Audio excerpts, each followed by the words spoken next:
नमस्कार, प्रखर राजपूत को देख रहे हैं आप और आज तारीख है 9 अगस्त साल 2025 और इजराइल, फिलिस्तीन, लेबनान समेत पूरी दुनिया की खबरों के साथ एक बार फिर से आपके सामने हाजिर हुआ हूं। इस वीडियो में हम आपको बताएंगे कि अल-अक्सा मस्जिद के मौलाना के साथ इजराइल ने जो बेहुरमती की है, इस वजह से आज पूरी दुनिया के लोग हैरान हैं और पूरी दुनिया के लोगों के मन में इजराइल के प्रति अब नफरत बढ़ती चली जा रही है। और साथ ही इजराइल के गाजा वाले प्लान में एक देश सीधा यूएन पहुंच चुका है और वहां पे इजराइल की मुखालफत कर रहा। वहीं भारत के साथ मिलकर रशिया और तमाम ईरान जैसे देश आज अमेरिका के खिलाफ एक ऐसा प्लान बना रहे जिसके बाद अमेरिका अब खुद घुटनों पे आके भारत से माफी मांगेगा। आज Gaza, Middle East, Iran, Israel, Bharat समेत पूरी दुनिया की इतनी अहम खबरें आपके सामने लेके आया हूं कि आज इस वीडियो को आप लास्ट तक जरूर देखिएगा। लेकिन इससे पहले की खबरों को बताना शुरू करूं, अगर आप चैनल पर नए हैं तो वीडियो को लाइक कर ले, चैनल को सब्सक्राइब करके अपना प्यार दे दे और इजराइल और फिलिस्तीन की जंग में किसके साथ खड़े हैं एक बार कमेंट करके जरूर बताएं। रोज कहता हूं कि जब आप कमेंट करते हैं तो आपका जो कमेंट होता है वो दुआओं की तरह काम करता है, तो कमेंट आप जरूर करें। तब तक एक एक करके मैं आपको खबरें बताता हूं और सबसे पहले जो खबर निकल के सामने आ रही है, यह खबर अल-अक्सा मस्जिद की है। दरअसल आपको याद होगा कुछ टाइम पहले इजराइल का एक सनकी मंत्री बेन-गवीर पहुंच जाता है अल-अक्सा मस्जिद और वहां पे अपने धर्म के हिसाब से प्रेयर करता है, प्रार्थना करता है। अब इसी के बाद एक और बड़ी अपडेट आई अल-अक्सा मस्जिद को लेके और इस अपडेट के बाद ये चीज कंफर्म होती चली जा रही है कि इजराइल अल-अक्सा मस्जिद को अपने कंट्रोल में लेने की पूरी तैयारी कर रहा। दरअसल पहले तो इनका मंत्री पहुंच जाता है वहां पे प्रेयर करने, इसी के बाद वहां के जो चीफ मुफ्ती साहब हैं जिनका नाम शेख मोहम्मद हुसैन है, उनको बाहर कर दिया गया। पूरा मामला क्या है वो भी आपको समझाता हूं। दरअसल इनके ऊपर जो आरोप लगाया इजराइल ने कि 28 तारीख को यानी इसी 28 जुलाई को जुमे की जो नमाज थी, उस नमाज के बाद मुफ्ती साहब ने कुछ बयान दिए थे और उस बयान में उन्होंने गाजा का समर्थन कर दिया था। उनका कहना था कि गजा के साथ गलत हो रहा, तमाम दुनिया को ध्यान देना चाहिए, गजा के हक में आवाज़ उठानी चाहिए। ये तमाम चीज़ें जैसे मुफ्ती साहब बोलते हैं, ये बात इजराइल की आवाम के साथ इजराइल की सरकार को पता चलती है। इसी के बाद इजराइल की सरकार ने सबसे पहले 8 दिन के लिए मुफ्ती साहब को बैन कर दिया और कहा कि मुफ्ती साहब इजराइल और फिलिस्तीन की जंग में आग में घी डालने का काम कर रहे हैं। इस वजह से मुफ्ती साहब को वहाँ पे नहीं रखा जाएगा। 8 दिन इनको एक तरह से बाहर किया जाता है। अगर ये सुधार करते तो इनको फिर से मुफ्ती का पद दिया जाएगा, नहीं तो नहीं दिया जाएगा। अब आप सोच के देखिए कि एक मस्जिद के मुफ्ती का पद एक यहूदी बांट रहा, यही आप समझ लीजिए। मामला फिलिस्तीन से जुड़ा हुआ है, लेकिन यहाँ पे इजराइल मुफ्ती का पद देगा। इजराइल चाहेगा तो ये मुफ्ती रहेंगे, नहीं तो नहीं रहेगा। खैर, इसके बाद क्या हुआ कि 8 दिन तक इनको सस्पेंड किया गया और उसी के बाद अचानक से इजराइल ने कहा कि 8 दिन से कुछ नहीं होता, इनको कम से कम 6 महीने के लिए मुफ्ती के पद से हटाया जाएगा और शायद अब अल-अक्सा मस्जिद में कोई नमाज पढ़ाने वाला भी नहीं होगा। यानी एक तरफ जो नमाज पढ़ाता था उसको हटा देना, दूसरी तरफ बेन-गवीर का जाके खुद वहाँ पे अपने तरीके से पूजा पाठ करना यहूदी धर्म के हिसाब से। ये चीज़ें धीरे धीरे अब क्लियर होती चली जा रही कि जो असल लड़ाई थी टेम्पल ऑफ डोम और इधर जो ये था मस्जिद अल-अक्सा, इन दोनों के बीच जो ये लड़ाई चल रही थी, अब इस लड़ाई में इजराइल अपनी सिचुएशन को आगे करते हुए अल-अक्सा मस्जिद को ही कब्जा करने का प्लान कर रहा, जिसके लिए लड़ाई शुरू हुई थी। खैर, गजा के मामले में भी एक बड़ी अपडेट निकल के सामने आई कि इधर ट्रंप ने जब इजराइल को थपथपाया और कहा कि जाके कुछ बड़ा करो, इसी के बाद गजा को कब्जा करने का ऐलान नेतन्याहू ने किया। उसके बाद कैबिनेट मीटिंग हुई, मीटिंग में मंजूरी दे दी गई और कहा गया कि गजा को कब्जा किया जाएगा। इसके बाद 5-6 देश ऐसे हैं जिन्होंने अब इजराइल के खिलाफ मोर्चा संभाल लिया। सबसे पहले यूके इसमें बयान देता है। यूके कहता है कि यह प्लान बेहद घटिया है और किसी भी देश को कब्जा नहीं किया जा सकता। रशिया के फॉरेन मिनिस्टर ने कहा कि ये तमाम चीज़ें बस कहने सुनने भर की है। इजराइल अगर ऐसा करता है तो पूरी दुनिया में एक ऐसी काली तस्वीर बनेगी कि कोई भी ताकतवर देश किसी के ऊपर कब्जा करने के बाद बस यही एग्जाम्पल देगा कि जैसे इजराइल ने गजा पे कब्जा कर लिया, सेम तरीके से वो भी कब्जा कर लेगा। इस मामले में ऑस्ट्रेलिया ने भी अपना बयान दिया। बहरहाल यूके ने, साथ ही रशिया ने, ऑस्ट्रेलिया ने तो बस बयान दिया, लेकिन इधर तुर्की जो है ये पहुंच जाता यूएनएससी। यूएनएससी का मतलब United nation security council. UNSC में पहुंचने के बाद तुर्की ने इस मामले पे जोर देने को कहा और कहा कि यूएनएससी अगर इस मामले में कुछ नहीं बोलता तो आने वाले टाइम में हर ताकतवर देश, हर गरीब, हर पिछड़े और हर उस देश पे कब्जा करने की बात करेगा और बाद में यूएनएससी कुछ नहीं कर पाएगा। रशिया यूक्रेन पे कब्जा कर सकता है, इधर जहां जहां लड़ाई चल रही वो देश उस पर कब्जा कर लेगा। चूंकि एक एग्जाम्पल अगर सेट हो गया देश पे कब्जा करने का, देश को खाली कराने का, तो फिर पूरी दुनिया में जितने ताकतवर देश हैं ऐसा काम करते रहेंगे। जाहिर सी बात है इंसानियत अभी यहीं रुकी हुई है। लोग सोचते हैं कि पूरी दुनिया क्या कहेगी, लेकिन इजराइल अगर ऐसा करने में कामयाब हुआ तो फिर सबको एक एग्जाम्पल मिल जाएगा। भेड़ चाल आप समझते हैं, अगर एक भेड़ नदी में गिरी तो तमाम भेड़ें कूद पड़ेंगे। सेम चीजें यहाँ पे होनी है और ये बात सबको समझनी पड़ेगी। आज हम ताकत में हैं, आज हम ध्यान नहीं दे रहे हैं, कल हम कमजोर होंगे तो हमारा हाल क्या होगा। खैर, इसके बाद क्या हुआ कि आज इजराइल ने गजा के ऊपर हैवी स्ट्राइक की और हैवी स्ट्राइक करने के बाद गजा को बुरी तरीके से छलनी कर दिया। मदद जो बांट रहे थे उन मदद करने वाले लोगों को भी कंट्रोल करने की कोशिश की गई। आलम ऐसा था कि आज गजा का सबसे बदतर दिन था। भूखमरी से जो लोग मरे वो मरे ही। आज द मुस्लिम की एक रिपोर्ट आपको बताता हूं कि द मुस्लिम की रिपोर्ट में दिखाया गया, अपने ही देश का एक जाना माना चैनल है, इसमें दिखाया गया कि गजा के लिए जो मदद जा रही थी, जिस ट्रक से मदद पहुंचाई जा रही थी, उस ट्रक को लूटा गया। लूटने के बाद उस ट्रक को बर्बाद किया गया, उसको तबाह किया गया। और चूंकि इजरायलियों के लिए वो खाना किसी काम का भी नहीं था, उनके पास भाई बढ़िया पकवान है, खाने को बढ़िया चीजें हैं, बिरयानी खाते हैं, उन्होंने बस उस खाने को तबाह कर दिया। खाने को जमीन पे गिरा दिया, गिराने के बाद उस पर चला, उस पर पेशाब किया, उस पर उल्टियाँ की, उस पर थूक दिया, उसको कुचल दिया, उस पर टॉयलेट कर दी, किसी ने उस पर पॉटी कर दी। क्यों? क्योंकि इसको कोई खा ना सके।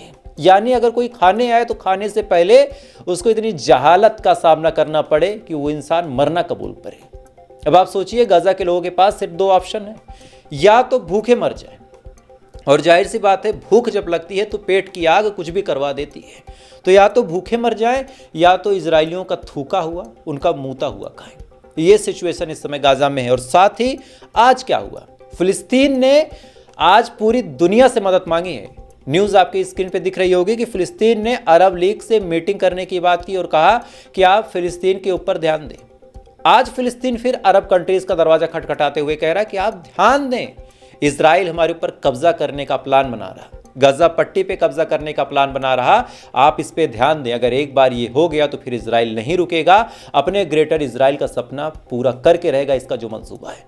और आप भी एक चीज समझ लें, आज अगर अरब लीग खामोश हैं तो कल इनकी बारी होगी और पूरी दुनिया खामोश होगी। और इधर एक डाउट भी मेरे मन में है, आपसे कह देता हूं, ये डाउट बड़ा सिंपल सा है कि इजराइल ने वादा भी किया है कि जब वो गजा को खाली करा के कब्जा कर लेगा तो अरब कंट्रीज के हवाले कर देगा। तो एक तरफ आज फिलिस्तीन ने अरब कंट्रीज से मदद मांगी है, दूसरी तरफ इजराइल ने दावा किया है कि हम कब्जा करने के बाद तमाम जमीन, तमाम प्रॉपर्टी, तमाम जो पूरा गजा पट्टी है उसको अरब कंट्रीज के हवाले कर देंगे। तो आज देखना है कि अरब कंट्रीज मदद करने के लिए आगे आते हैं या फिर जो वादा किया गया उस वादे के चक्कर में खामोश खड़े रहते हैं। ये देखने लायक चीज होगी दोस्तों। खैर, अगली खबर का रुख करते हैं। अगली खबर, नेतन्याहू ने एक बड़ा बयान दिया। दरअसल जर्मनी ने बहुत बड़ा धोखा दिया था इजराइल को। जितने भी हथियारों की खरीद फरोख्त जर्मनी से होती थी, जर्मनी ने साफ कहा कि यार तुम जेनोसाइड करते हो, तुम लोगों को मारने का काम करते हो, भाड़ में जाओ, हम तुमको हथियार नहीं देंगे। हमें मरने के बाद ऊपर वाले को मुंह दिखाना है, हम तुमको हथियार नहीं दे पाएंगे, माफ करना, सॉरी। इसके बाद जर्मनी के इस स्टेटमेंट पे पहले इजराइल ने बातचीत करने की कोशिश की और कहा कि भाई अभी हमें ज़रूरत है, हथियार दे दो, हमें गजा को कब्जा करना है। जाहिर सी बात है फिलिस्तीन की तरफ से भी हमला होगा, इधर हूतीज़ भी हम पे मिसाइल दागेंगे। इधर लेबनान में क्या चल रहा, मैंने आपको बताया था कि कैसे लेबनान में हिजबुल्लाह के समर्थक अब सड़कों पे उतर गए और हो सकता है कि सत्ता पलट हो जाए, और अगर सत्ता पलट हो गई तो हिजबुल्लाह भी हमला करेगा, ईरान में कुछ बड़ा कर सकता है। तो चार तरफ से खतरे तो कम से कम है। इधर क्या हुआ कि अमेरिका का स्टॉक खत्म होता चला जा रहा। थार्ड के बारे में क्या हुआ था आप पहले भी जानते, मैंने बताया था कि इनका हथियार 14% कम हो गया और इधर अमेरिका ने कहा कि भाई 1.5 साल का वक्त लगेगा। तो अब जर्मनी पे उम्मीद टिकी थी, लेकिन जर्मनी ने कहा कि हम हथियार नहीं देंगे। अब जर्मनी ने जब कहा हथियार नहीं देंगे तो नेतन्याहू को लगा कि यार चलो कुछ इमोशनल कार्ड खेलते हैं। इन्होंने कहा कि तुम हथियार नहीं दोगे, मतलब बड़ा साफ है, तुम समर्थन कर रहे हो हमास का, हमास को बढ़ावा मिलेगा, हमास हम पे हमला करेगा। अच्छा, हमास तुम पे हमला करेगा तो तुम दूसरों के दम पे लड़ रहे थे, तुम किसी देश पे कब्जा करने जा रहे हो दूसरों के दम पे कि फला मुझे हथियार दे देगा मैं कब्जा कर लूंगा। भाई दम हो तो कर लो, इस पे रोना क्यों। खैर, इसके बाद नेतन्याहू ने कहा कि आप हमें हथियार दीजिए, नहीं तो हमास हम पे हमला करेगा। हमास अगर हम पे हमला किया तो फिर लड़ाई और बढ़ जाएगी। अब सोच के देखिए, मतलब मेरे पास हथियार नहीं है, मैं वहाँ कब्जा करने जाऊँगा, मुझ पे कोई हमला करेगा, फिर लड़ाई बढ़ेगी, इस वजह से आप मुझे हथियार दे दो। ये तो इनका लॉजिक है, तो क्या ही कहा जाए। खैर, अगली खबर का रुख करते हैं और अगली खबर यूएन ने और यूएस ने, खासकर यूएस कहना सही होगा, यूएस ने आज बड़ा बयान दिया है कि यूएई के अंदर जितने यहूदी रहते हैं, जितने इजरायली रहते हैं, उनकी जान को खतरा है, उनको कोई नुकसान पहुंचा सकता है। इस वजह से वो लोग अपनी सुरक्षा का विशेष ध्यान रखें। अगर वो लोग अपनी सुरक्षा का ध्यान नहीं रखेंगे तो ऐसे हाल में उनके ऊपर बड़ा हमला हो सकता है, और अगर हमला हुआ तो फिर अपनी जान की जिम्मेदारी वो खुद लें। यानी उनके हिसाब से यही एक ऐसा देश है जो मुस्लिम कंट्री है, वो यहूदियों के ऊपर हमला करेगा। अब आप सोच के देखिए। अब यहाँ पे एक सवाल ये निकल के सामने आता है, पहला, क्या मुसलमान हर जगह यहूदी को मार रहे हैं? जाहिर सी बात है नहीं। ईरान में खुद यहूदी हैं। और दूसरी बात, यहूदियों को डरने की जरूरत क्या है? इसका मतलब पूरी दुनिया में उन्होंने ऐसी इमेज अपनी बना ली है कि पूरी दुनिया उनसे नफरत करती है। भाई, आप किसी भी धर्म से हो, अगर आपकी वैसी इमेज नहीं है तो आपके ऊपर कोई हमला क्यों करेगा? अगर हर जगह आपको टारगेट किया जा रहा है तो जाहिर सी बात है कमी आप में है, ना कि सामने वाले में। एक जगह टारगेट किया जाए तो ये माना जा सकता है कि भाई आप में कमी है, लेकिन अगर पूरी दुनिया में लोग आपको ढूंढ ढूंढ के टारगेट करें तो जाहिर सी बात है कमी फिर आप में है। The problem is lying with you, not everyone. ये चीजें आपको समझनी पड़ेगी। खैर, अगली खबर का रुख करते हैं, और अगली खबर चाइना से निकल के सामने आई है कि चाइना के अंदर इस समय भारी बाढ़ देखने को मिली है। चाइना के अंदर, चाइना की इस बाढ़ में लगभग 30 से 40 लोगों की मौत हुई है। हालांकि बाढ़ से हमारे देश के भी ताल्लुकात इस समय बड़े ख़राब चल रहे हैं। बाढ़ से हम मैनेज कर नहीं पा रहे। इधर उत्तराखंड में बाढ़, इधर फिर कुछ टाइम पहले प्रयागराज में बाढ़, और कई लोग मारे जा रहे हैं, कई लोग की जान जा रही है। कई तो नेचुरल है, लेकिन कई सरकार की खामियों की वजह से। खैर, अब आपको अमेरिका की खबर बता देता हूँ। दरअसल अमेरिका इस समय ऐसा फंस गया है जैसे किसी बाल्टी में कोई चूहा डाल दीजिए। चूहा बार बार उछलेगा, उछलने के बाद निकलने की कोशिश करेगा। मामला इतना स्लिपरी है कि चढ़ पा नहीं रहा, बार बार उछल कूद मचा रहा और पूरी दुनिया उसको देख रही। सेम सिचुएशन इस समय अमेरिका की है। इनको लगा कि हम सबके ऊपर टैरिफ लगा के सबको कंट्रोल कर देंगे, लेकिन बस वही बात है ना कि किसी को इतना भी मत डरा दो कि आपका डर खत्म हो जाए, किसी को इतना मत मार दो कि वो उसको मार खाने की आदत पड़ जाए। सेम काम इन्होंने भारत के साथ करने की कोशिश की, लेकिन भारत ने आज ऐसा झटका दिया है कि ये कहीं मुंह दिखाने लायक नहीं रहे। आज 5-6 बड़ी अपडेट है। पहली खबर आप ये जानिए कि भारत ने कम से कम 31,500 करोड़ के तो बोइंग प्लेन कैंसिल किए थे। इसके बारे में मैंने आपको बताया था कि P-8 जो आई है उसको कैंसिल कर दिया था। अब क्या हुआ कि भारत ने जो जेवलिन मिसाइल आने वाली थी, जेवलिन मिसाइल यानी भाले जैसी मिसाइल, जैसे भाला फेंका जाता है उस तरह की मिसाइल थी वो, उसका नाम जेवलिन मिसाइल है, उसको कैंसिल कर दिया। और साथ ही जो प्लेन आने वाला था उसको कैंसिल कर दिया। और कई सारे कॉम्बैक्ट व्हीकल यानी वो गाड़ियां जो सेना इस्तेमाल करती हैं वो भी आने वाला था और उसको भी कैंसिल कर दिया। रेउटर्स में बाकायदा अपडेट चल रही है, कोई हमारे देश की गोदी मीडिया से नहीं। रेउटर्स में अपडेट है कि भारत ने हर एक चीज कैंसिल कर दी है इनके साथ। और साथ ही हमारे जो डिफेंस मिनिस्टर हैं, हमारे जो रक्षा मंत्री हैं राजनाथ सिंह, वो जाने वाले थे वाशिंगटन, लेकिन अचानक से उन्होंने भी अपना मूड बदला और तमाम ट्रिप को कैंसिल कर दिया।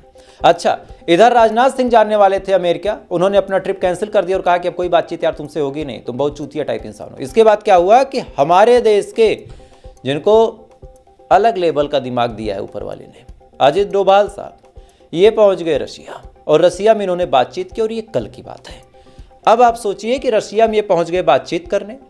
इधर भारत ने तमाम ताल्लुकात और तमाम जो बिजनेस डील थी, लगभग 35,000 करोड़, 35,000 करोड़, आप सोच के देखिए, छोटी मोटी रकम है। 35,000 करोड़ रुपए की टोटल डील थी, उसको कैंसिल कर दिया। और इसके बाद रक्षा मंत्री जाने वाले थे, वो कैंसिल हो गया। इधर क्या हुआ कि भारत ने बातचीत भी बंद कर दी। इधर अजय डोभाल साहब रशिया पहुंच गए और जैसे ही रशिया पहुंचते हैं, पुतिन साहब कहते हैं कि मैं भारत आने वाला हूं और भारत आके मैं तेल के मुद्दे पे बातचीत करूंगा। अदा ये तमाम चीजें चल ही रही थी कि मोदी साहब ने फोन कर दिया आज पुतिन को और कहा कि आप आइए, आपका स्वागत है। इन तमाम चीजों में एक मजेदार बात बताऊं, ये तमाम चीजें जब चल रही थी, इसी बीच इजराइल कूद पड़ा। इजराइल ने कहा कि हम भी भारत आना चाहते हैं, एक बार मौका मिला तो साल 2025 के लास्ट तक भारत जरूर आऊंगा। जाहिर सी बात है, अगर आना चाहते हैं तो भाई स्वागत है, आप आइए। नेतन्याहू ने कहा कि हम आना चाहते हैं, ठीक है आप आइए, लेकिन आप मौके की नजाकत देखिए कि ये तमाम चीजें चल रही। इधर पुतिन साहब आ रहे, इधर इजराइल आने की बात कर रहा है। इधर एक बड़ी अपडेट आपको देता हूं, ईरान के राजदूत, ईरान के जो राजदूत है जो इस समय भारत के दूतावास में बैठे हैं, भारत में नई दिल्ली में बैठे हैं, जिनका नाम डॉक्टर इराज इलाही है। डॉक्टर इराज इलाही ने बड़ा ऐलान करते हुए कहा कि भारत को परेशान होने की जरूरत है ही नहीं, अमेरिका को सबक सिखाना है, कुछ मत करो, हमसे तेल ले लो यार, रशिया जो रेट दे रहा है उससे भी सस्ते में देंगे। मतलब ईरान ने सीधा ऑफर दे दिया कि आप क्यों परेशान हो, छोड़ो उसको, हम कई साल से उससे बातचीत नहीं करते, हम ठीक ठाक जी खा रहे हैं। इधर रशिया ने हाथ थमाया ही था, किधर ईरान अब कह रहा है कि यार छोड़ो उसको, हम तुम्हारे साथ खड़े हैं। जो डॉक्टर इराज इलाही इनका स्टेटमेंट है कि भाई साहब लात मारो अमेरिका को, हमसे तेल ले लो, रसिया से सस्ता तेल देंगे, पूरी दुनिया में कहां बेचोगे, क्या करोगे, महंगा करके बेचोगे, हमको घंटा नहीं मतलब, तुम हमसे व्यापार करो, तुम्हारा पोर्ट हमारे यहाँ है, तुम्हारे बंदरगाह हमारे यहाँ है, हमसे तुम डील करो ना। तो आज भारत की सिचुएशन आप देखिए और अमेरिका की सिचुएशन देखिए कि अमेरिका के साथ आज उसका सबसे अच्छा दोस्त तक नहीं है। इजराइल कह रहा है कि यार अमेरिका ने गलत कर दिया भारत से पंगा लेके, भारत एक अच्छा व्यापारी था, भारत एक अच्छा दोस्त था। इजराइल का कहना है कि वो भारत विजिट करना चाहता है। इधर पुतिन मोदी साहब से मिलने आ ही रहे हैं, भारत में विजिट कर रहे हैं। जाहिर सी बात है, जब कोई प्रधानमंत्री आएगा, कोई राष्ट्रपति आएगा तो बिजनेस की बात करेगा, चाय पानी करने थोड़ी ना आएगा, हालचाल लेने थोड़ी ना आएगा। इधर ईरान ने इतना बड़ा ऑफर दे दिया। अब ये भाई साहब फंस गए। फंसने के बाद अब ये क्या कर रहे हैं, ये कह रहे हैं कि एक बार अभी हम और विचार करेंगे, एक बार अभी हम और बात करेंगे, देखते हैं कि क्या बात होती है। I will talk to the mister prime minister Narendra Modi, I will talk to you, but Modi is not interested to talk with you.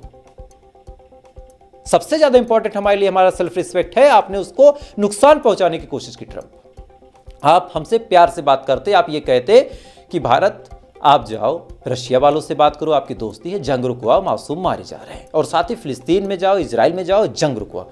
हम जाते, पूरी दुनिया को शांति का संदेश हमने दिया। चरखा हमारे देश से पूरी दुनिया मशहूर हुआ, गांधी हमारे देश के थे। लेकिन आपने क्या किया, आपने हमें उकसाया, आपने 25% की धमकी दी। आज हमारे साथ हमारा ईरान खड़ा है, आज हमारे साथ हमारा रशिया खड़ा है।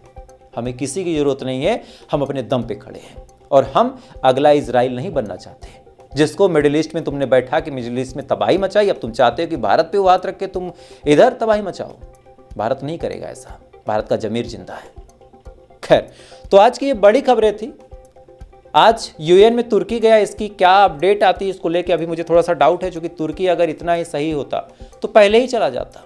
आज गाजा को कब्जा करने की बात आई तो तुर्की भाई साहब पहुंच गए। एर्दोगान को लगा कि नहीं अब तो दुनिया लूट गई, चलते हैं बातचीत करते हैं। सेम चीज़ अगर ये पहले कर लेते तो शायद चीज़ें दूसरी होती। गाजा में मदद पहुंच नहीं रही तो गाजा पे इजराइल सैन्य कार्रवाई करे तो ज़्यादा ही सही है। अब आपको बुरा लगेगा कि ऐसा प्रखर क्यों बोला, लेकिन भाई ध्यान से सोचिए, भूख से 10 दिन में तड़प तड़प के मरने से अच्छा है कि एक गोली से ही मर जाए बेचारे। मतलब मरना तो फिक्स है तो आसान मौत हो, गोली लगेगी 2-4 मिनट में प्राण निकल जाएंगे।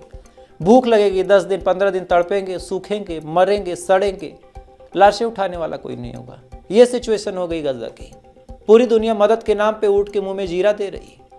480 ट्रक हर हफ्ते पहुंच रहे, 22 लाख लोगों में कितना खाना पहुंच रहा। आप सोचिए, एक बारात में अगर खाना खिलाना हो तो एक ट्रक भर के टेंट का सामान आता है और एक ट्रक भर के खाने का सामान आता है। 500 लोग खाते हैं उसमें, 1000 लोग, उसमें इतनी चीज़ें लग जाती हैं। आपको 22 लाख लोगों को खाना खिलाना है, आप 500 ट्रक एक हफ्ते में भेज रहे हैं उन लोगों को जिनके पास सैकड़ों दिन की भूख है, सैकड़ों दिन की प्यास है। आलम यह है कि आज एक वीडियो देख रहा था कि गाजा का एक छोटा सा बच्चा था, उसके सामने एक डिब्बा था, उस डिब्बे पे कोई मिठाई की तस्वीर बनी थी, उसको लगा यही खाया जा सकता है, उस डिब्बे को दांत से कुरेदने लगा, इस कदर भूख लगी थी उसको। ऐसी सिचुएशन हो गई गाजा की। और ये सिचुएशन जब हम आप सुनते हैं, समझते हैं, भाई तकलीफ होती है कि गाजा में क्या चल रहा है। ठीक है इजराइल फिलिस्तीन की जंग है, ठीक है हम मान लेते हैं हमास गलत है, मान लिया, लेकिन उसका खामियाजा गाजा के मजलूम बच्चे भुगते हैं। ये चीजें बर्दाश्त के बाहर है यार, कि बच्चों की क्या गलती है, नहीं बर्दाश्त होता। खैर, तो आज की बड़ी खबरें थी। इन खबरों के बारे में आपकी क्या राय कमेंट कीजिएगा। वीडियो अच्छा लगा लाइक सब्सक्राइब करके अपना प्यार दे सकते हैं, अपने दोस्तों से शेयर कर दें, वो भी जाने कि भाई चल क्या रहा है पूरी दुनिया में। और अब तो भारत भी इन्वॉल्व हो गया इसमें। बाकी फिर मिलते हैं थोड़ी देर में ऐसी किसी खबर के साथ। अब तक आप अच्छे रहे, खुश रहे, ऊपर वाला की